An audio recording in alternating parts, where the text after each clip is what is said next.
Matthew 5:13. Humes este ta halas tes geis, ean de ta halas morante, in tini halis thesetai, eis uden iskue eti, e me blethen exo, katapatesthai hupaton anthropon.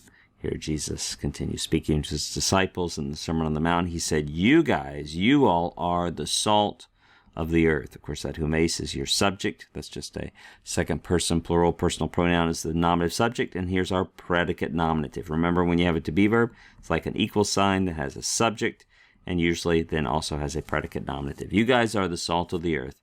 But if when we see the on, we know the subjunctive is coming, and it's going to flavor the sentence until there's a, very fitting there, it's going to salt or flavor the sentence until there's a comma or period.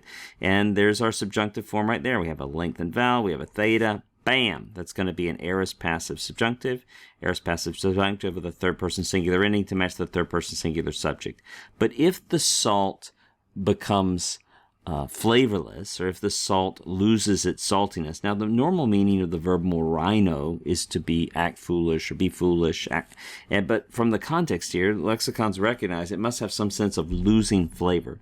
But if the salt loses its flavor, by what will it be salted, right? By what will it be seasoned? That's from the verb halidzo, which means to season or to salt. You can see there that's a future passive indicative, third person singular.